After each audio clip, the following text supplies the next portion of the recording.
Hola, all 105 of you now, I believe. Maybe more.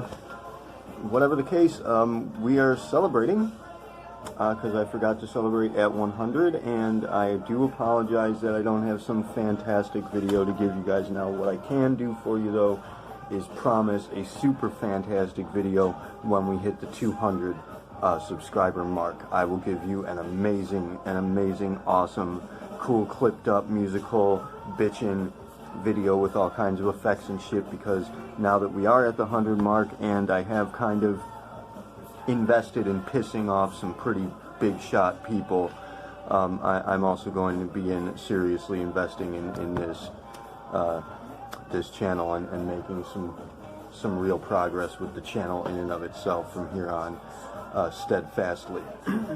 So YouTube is not telling me every time someone subscribes. It used to tell me every time someone subscribed, but now it's not giving me notices. It gives me notices like every time I hit some kind of a milestone, maybe every 10 people or so. So I cannot sit here and name off everybody who's subscribed, but I assure you, every last fucking single one of you I wholeheartedly love and adore, and appreciate just to the fullest, to the max.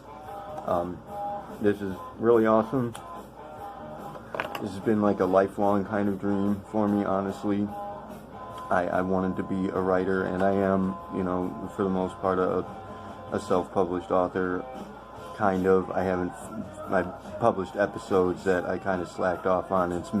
It's stuck at a mid-season break right now, but I have written a thesis, you know, I've done a lot of writing, and I've wanted to be a published author, like a big shot published author, publish my thesis, publish my ideas, and you know, be the next kind of Einstein or Tesla figure, the next guy to come up with some big news, you know, make some waves, make a difference.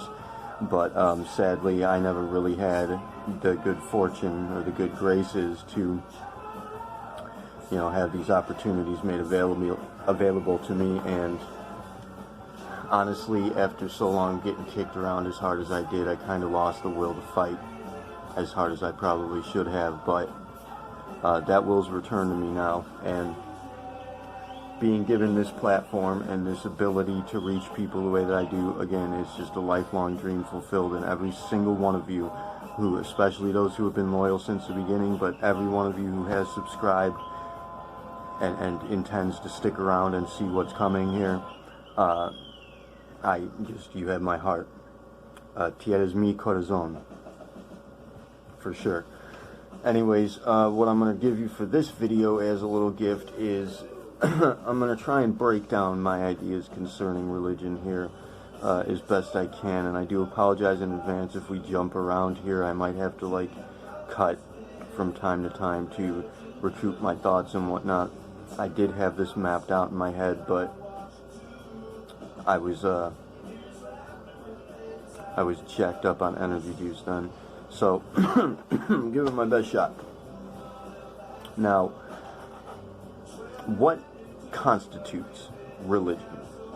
Religion is, it is in a sense kind of a philosophical methodology. It's based on the older spiritualities in a manner of speaking, kind of. That's the facade that it gives off. But what is the primary values in play? What makes a religion happen? It's going to be the concept that you possess a soul that is separate from you in some way, and that can be tarnished through your actions as a person, based on, you know, the morality or the ethical values of your circumstances and how you respond to them. And this soul is what actually, according to these doctrines, this soul is what actually matters, as opposed to you and your actual life. It's this soul that you possess that, again, is separate from you, that is not actually what you are. It's something that you have. You can't touch it, you can't see it, there's no way to grab a hold of it and take a look at it, but we assure you it's there.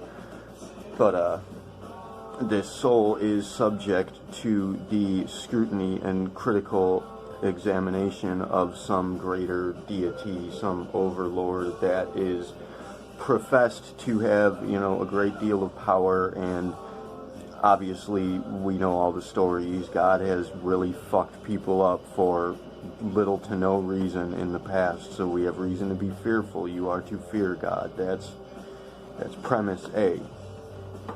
You have a soul. It's subject to the critical assessments of this God figure who determines, what is right and wrong, what is good and evil, and therein brings value B, which is that there is an objective morality in play that, provided you live up to this conceptualized morality or ethical structure, you may receive rewards or penalties in some afterlife that exists beyond this world. Of course, death being a primary concern in life, because, well, it happens to every fucking buddy, and when it does, there's no coming back from it. So there's good reason to fear death, and now there's good reason to fear God, because apparently when you die, that's where you're going. You're going to sit in front of God, and he's going to tell you what's up with who you are and how he's going to handle you. And he could either send you to some wonderful paradise where you'll get to hang out for eternity and, I guess, I don't know, smoke joints and sit in a fucking hot tub with porn stars. But he might send you to a literal lake of fucking fire that's presumed to be beneath us, which comes from the underworld myths, or the underworld legends, which may or may not be myths. There is evidence to suggest that we do have underground worlds. In fact, we actually do have underground worlds that we've already discovered, underground cities at least. So, I mean, there is an underworld, and that's likely where we get this idea from, probably Greek mythology, or even older than that. Likely older than that. There's going to have been civilizations existing before those that we don't know about yet, because we haven't dug that deep. But you could go to this hell that's just terrifying, and just, it's the worst nightmare you could possibly have brought to life forever and ever and ever, and that's what's going to happen to you if you don't follow the rules that are presented by this God character, who, mind you, to, off the record, is obviously a fucking asshole. So, what is right or wrong? What determines this objective morality? Well, it's what God says. And why? Why does that, constitute the objective consideration of right and wrong, of good and evil? Which is, that's really what point B brings into place, what value B brings into place, is a concept of good and evil. There must be evil, but really there isn't actually. Evil itself is not actually defined in any meaningful or reasonable way. There is no actual evil that you can assess by, like, taking a look at it. There's no checklist of evil, what constitutes being evil. Pretty much evil is simply not being good, or doing something that breaks the rules of what is good. So we can say that it's evil maybe to steal, we could say that it's evil to rape, we can say that it's evil to murder. However, on various occasions it seems God might go ahead and suggest that you rape, steal, or murder, and then it's perfectly justified because God said so.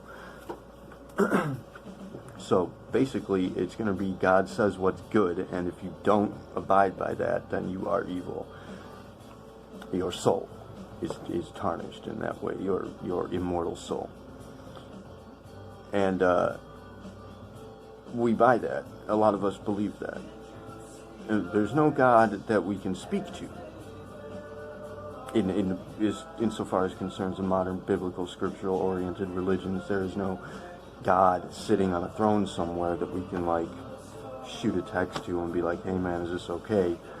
And he's going to tell you, no, don't do that, it's not cool, or yeah, go ahead and rape her, and then, we'll blame it on her afterwards, as he does so many times in the Bible. No, this God's not around to get a verdict from in person, but we are to presume that he's hanging around watching in some way, and that he will get you. God will get you. And mind you, we have this idea of the devil put into place by the Catholics a little later on, where they kind of jumped in and just edited in this devil character, this Satan, who is supposed to have been this fallen angel who became Satan when he left the good graces of God, and now he's like the serpent, which again, the serpent refers to knowledge, to wisdom, to the Kundalini impulse and such. But the dragon within, essentially, the serpent fire. But so thereby, with that, again, we associate knowledge, wisdom, understanding. We associate eating from the tree, from the fruit of the tree of knowledge of good and evil, as being evil, as being presented by this evil character, this devil character. That's the origin story. Even though it came in later, that value is presented as the origin. And since you were not actually born before it was written, you don't know a time before then, thereby it becomes the origin, and that origin becomes its own value, which presents as your origin, first person perspective. So that's where, your idea of good and evil is going to come from that, and it's going to be forever associated to this fictitious devil character. But it's not really actually the devil that does anything, this Satan character. He's not the one who's going to get you. It's God that's going to get you. But we blame it on the devil, and we say that it's his fault because I guess he tempted you. People don't make their own decisions in this world. All of their decisions are determined by whether they either follow precisely what God says or they are tempted by some creature, a lizard that talks. But we buy this, and this concept of good and evil, we take that to heart, and we hold that to be true, but it's given to us just by this creator figure, and nobody questions it. Like, God's going to say, this is right, this is wrong, based on his judgments, because he created life. It must be correct, right? We don't question, might this God be lying to us? Is that a potentiality? But no, he couldn't be, because he's the creator, and he says that he's good, so he must be good, because he created all that's good, right? But then let me ask you, if you get pissed drunk, go down to the corner bar, pick up some drunken gal, sleep with her, knock her up, she has a kid, and thereby you've created that life, does that make you perfectly good? Because, you could be a fucking serial killer who just happened to let that victim go. There's no telling who or what this God character actually is. It could very well be lying through its fucking teeth. Now, take a step back from modern religion into the elder traditions in our world, the world of spotters. Now you're dealing with an actual God that you do in fact communicate with directly. It speaks to you. The world actually does present values that speak to you. You communicate with it. You follow synchronicity. You read the world around you. This presence will constantly communicate with you, even through your own thoughts, through your own actions, through your own considerations, through the objects you come across, things you overhear other people saying. There's constantly communications coming into you if you're paying attention and you pick up on it. The world is speaking. But you do have to question, can you trust it? That's a consideration that you have to take to heart. Can you trust this actual presented God presence? Personally, I have, I've struggled with this time and time again. I've questioned it. I continue to question it. I do not have absolute faith in that, and thereby I do not have absolute faith in myself, because I do in fact put my trust in it, and I do that with good reason, because it's never failed me. It's saved my ass on every occasion that I've needed for it to. I've barely scraped by in life, but by the grace of God go I. It has it's seen me through. It's made sure that I'm taken care of, at least in a subsistence factor, or to a subsistence factor. But you still have to question it from time to time, and you have to question the merit of its its being, or its presence as a being, insofar as concerns the stories that you told? I mean, is there truth to this biblical idea of God? And if so, how does that play? Like, how does that fit?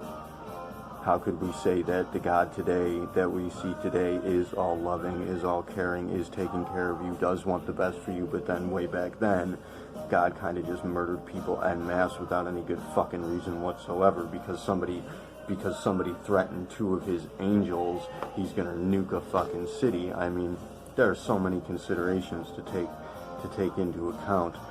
Perhaps God was not matured then. Perhaps God was just starting out. However, we know that's not the case because, well, the world is a hell of a fucking lot older than that, and so is humanity. We know that. So, I mean, point A, the Bible is bullshit because it's lying to you straight out, and we know that for a fact. So, there's that. But then there's the fact that the Bible is an accumulation of older scriptural accounts, older historical myths, legends, historical accounts that, for all intents and purposes, seem as though most of them, in fact, it did happen at some point, just not at the point it says it did, or even in the places it said it did, to the people it said it did. It's just these things did occur at some point, and we have earlier traditions with their own mythologies, their own scriptures that, in fact, do back it up to some degree. We have the Hindu Rig Vedas, which tell the stories very, very precisely of the wars in heaven. We have the Native American tribes who are going to tell you about the people who came from the stars, and you know, all of these things seem to have actually happened. But see, the thing is that people who worship religion, and they don't worship God. Nobody that is religious worships God. I mean, let's get this straight here. A, you don't know what God is. You're reading it, you're worshiping a book. You're worshiping what a book says. You're determining right and wrong, good and evil, truth and falsity, fraudulence, based on what? The merit of this based on the merit of this dictator, tyrant, murderer's character? Because he doesn't present well. Like, that doesn't make any sense. I would never trust a person like that, and neither would you. If this was an actual person who was out there fucking burning down cities, not to mention burning down cities but giving warning to a couple of people and letting them slide on it, that's pretty fucking cruel. I mean, if you're gonna go ahead and do it, just do it wholesale, you know. But no, he left some people alive to tell the story of how fucking destructive and tyrannical he is. So no, that's not a trustworthy personality. If this was an actual person you saw like in some kind of a ship and he dropped a bomb on this fucking city, I don't think you'd talk to that person at all. I don't think you'd want to have the first fucking thing to do with him. Yet you read it in this book, and maybe your parents tell you that this is true, and somehow you manage to convince yourself that it's truer than your experience. When your experience contradicts it, you discard the experience and you believe the book, and you are worshiping that book, and you're determining everything that matters in your life based on what? The word of this character, when in fact it's not even this character's word. It's second-hand edited material written by men who have their own considerations to worry about. They have their own worries, their own struggles, their own greed, their own vanity, their own egos, so to speak, their own material considerations to be worrying about. And we do know for a fact that they have on several occasions edited these accounts. So it was never God's word, even if that God were a real person, which I'm thinking it was. I'm thinking it was a real person, not a God. It was a person. And if it came from another planet, he was a fucking person from another planet. He's not even a real alien. He's just a fucking guy from another planet who came here, invaded, started some shit, and we've got a ruckus. And he comes here, he invades by force, again, and then Christianity picks up with they get this Messiah character, he indoctrinates cultists. I mean, that's delving kind of into the territory of considering Jesus to be sort of a bad guy. We don't really want to do that. If Jesus were a real person, he seems like a perfectly great fellow, but he did start a cult. And then the Romans, or whomever it was that is actually behind it, seems the Romans and the Jews, murdered him for the sake of cementing this cult, taking the reins on it, making use of his graven image as a plot device to run this cult, and have you worship now a third entity, that you're worshiping a false god, then you're worshiping a book, then you're worshiping a graven image, which the book specifically tells you not to do, but you do it anyways, and you discard all of the teachings, all of the experiences, all of the considerations that are actually presented in the book for the word of the book itself, which presents itself as fraudulence straight out the gate. I mean, it lies to you flat out, and you don't even see it happening. It's just, it's full of these contradictory values. It's full of these seriously, devastatingly psychotic, even, values that are just dangerous and depictive of just the worst potentialities of humanity. I can venture to guess that a lot of the things that we've done, a lot of the things that people have justified doing, is coming directly from that. It's not like people would have done this anyways, and maybe that book's holding them back a little bit, keeping them straight. No, I'm pretty sure that book made them do that.